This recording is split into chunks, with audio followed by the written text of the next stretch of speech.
They taught us to get good grades, wear clean shirts, respect authority, and die quietly in a cubicle. They told us this was success. But it wasn't success. It was domestication. And in Rich Dad, Poor Dad, Robert Kiyosaki whispers the truth we weren't supposed to hear. The system was never built for your freedom. It was built for your obedience.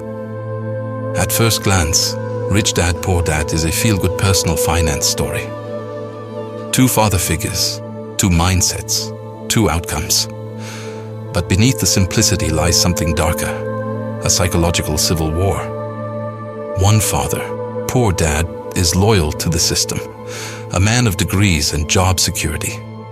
He believes in playing safe, working hard, and retiring modestly.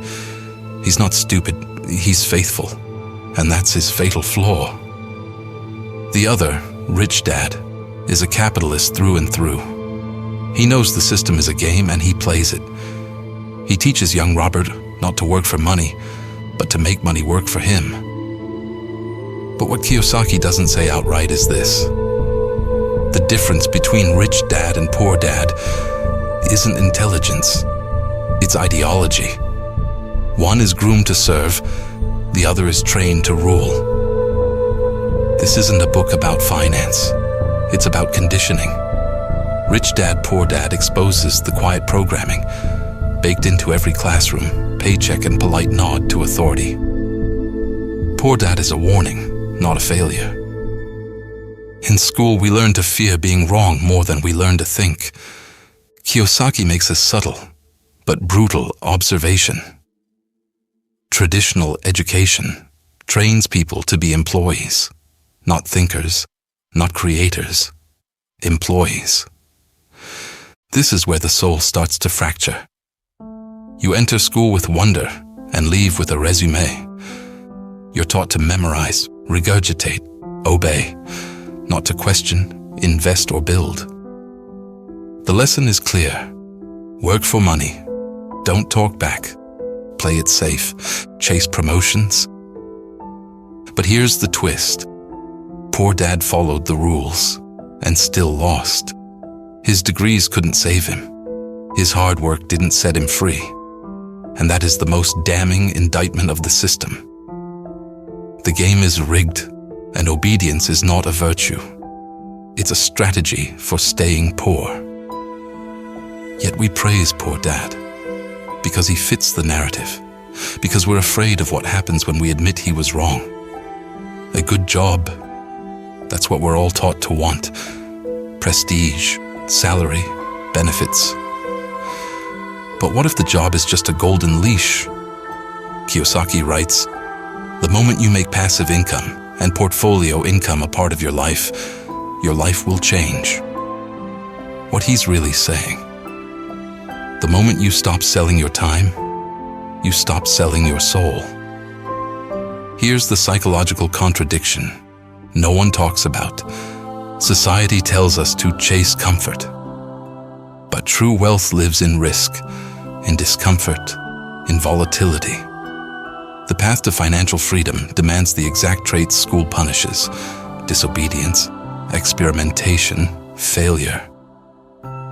Wealth is built by the rebel society tries to shame. So why do we cling to jobs?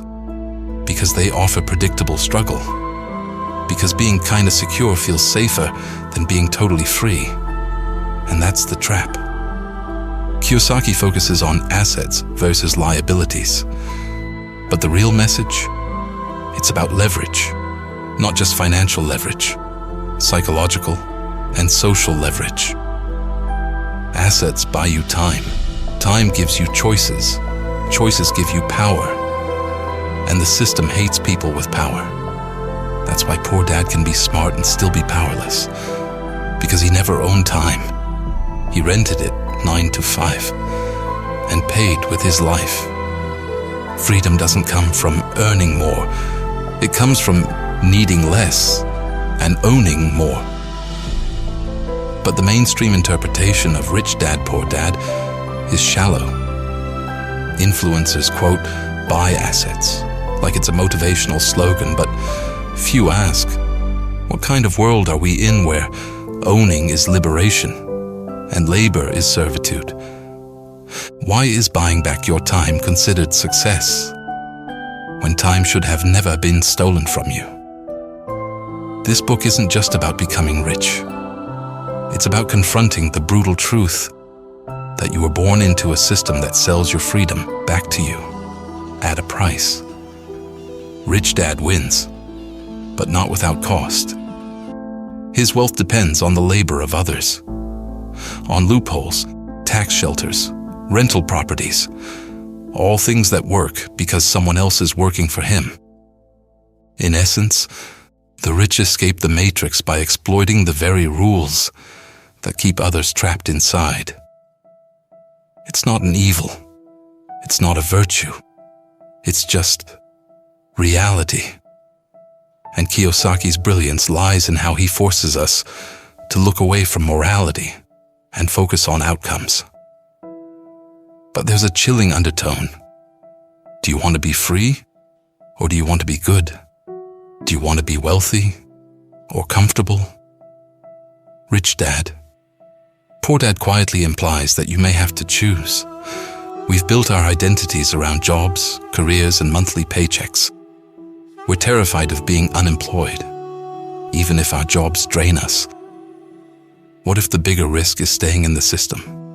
Kiyosaki doesn't tell you how to become a millionaire overnight. He tells you something far more uncomfortable. You are not broke. You're just trapped. And no one is coming to save you. The modern worker isn't lazy. They're overworked, underempowered, and addicted to the illusion of stability. What if everything you were taught about success was just a way to keep you too busy to question your cage? They said, don't work for money, make money work for you. But what if making money work means turning people into tools? Rich Dad, Poor Dad gave us the blueprint to escape the rat race, but it forgot to ask one thing. What kind of person do you become once you're finally free? Act 1. The Freedom Mirage. Most people read Rich Dad, Poor Dad and walk away thinking, if I just buy assets, I'll be free. But here's the unspoken truth. Most people don't want freedom. They want luxury without labor. They want wealth without responsibility. Real freedom is lonely. It requires self-direction, deep discomfort, and a confrontation with everything you were taught to believe. So what do most people do instead? They mimic wealth. They buy rental properties they can barely afford. They chase side hustles. They say they're investors, but still live paycheck to paycheck, only now with more apps and better lighting. They're still in the cage. They've just upgraded it. Act 2. Ownership as a moral gray zone. Rich Dad. Poor Dad preaches ownership. Own assets, own businesses, own your time. But ownership has a dark side. To own income-generating property means someone else is renting. To own a business means someone else is working under you. To reduce taxes means someone else shoulders the public burden. For one man to retire early, another must work late. Kiyosaki doesn't moralize this, and that's the uncomfortable genius of the book. He exposes a system that rewards detachment, emotional, ethical, even human detachment. The lesson? If you want to be rich in this world, you may have to stop trying to be good. That's the real contradiction. Poor Dad is good. He believes in fairness, contribution, the social contract. Rich Dad plays chess while everyone else is memorizing the rules. So who do you become when you stop playing fair? Act 3. Financial literacy as a form of control. Kiyosaki argues that the rich don't work harder. They think differently. They understand money, taxes, debt, and leverage. And he's right. But the question no one asks is, why wasn't this taught in school? Why is something as essential as financial literacy kept behind paywalls, YouTube channels, and private mentorships? Because it was never meant for everyone. Financial ignorance isn't an accident, it's a feature of the system. The masses are easier to manage when they believe debt is bad. Jobs are secure. Real estate is risky. Wealth is for other people.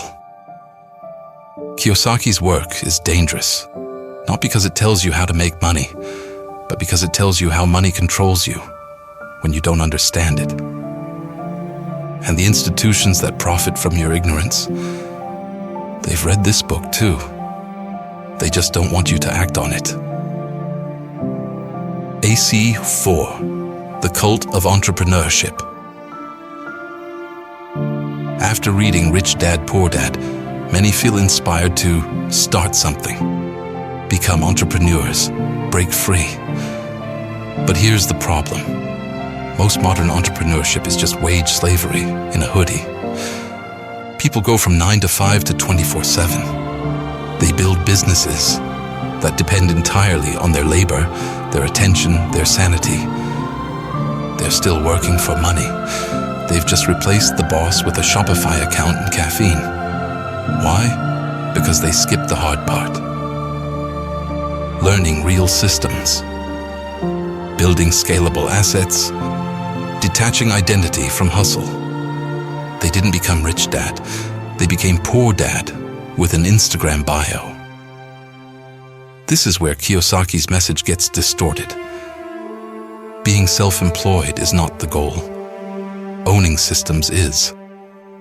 But owning systems requires what most people avoid: deep patience, delayed gratification, and strategic detachment. ACT 5. Escape is only real if you don't rebuild the cage. Kiyosaki tells us to escape the rat race. But escaping isn't just financial, it's psychological. Many people make money, but still think like slaves.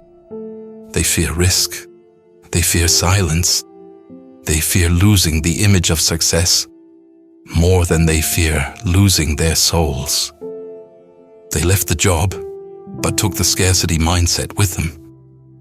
True wealth isn't just about assets. It's about identity. Do you still tie your worth to how hard you work? Do you still need others to validate your hustle? Do you fear leisure, or worse, boredom? These are signs that your prison followed you.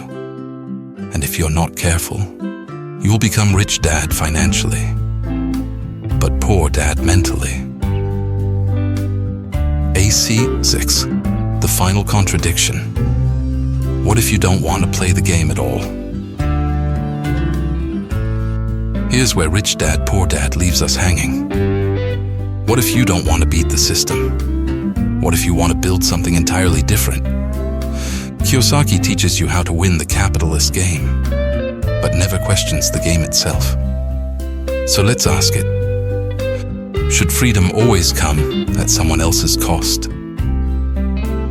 Is financial independence just another form of individualism? Can you be wealthy and ethical? These aren't questions Kiyosaki answers, but they're questions his book dares you to confront if you read between the lines. Because Rich Dad, Poor Dad is not a guidebook. It's a mirror.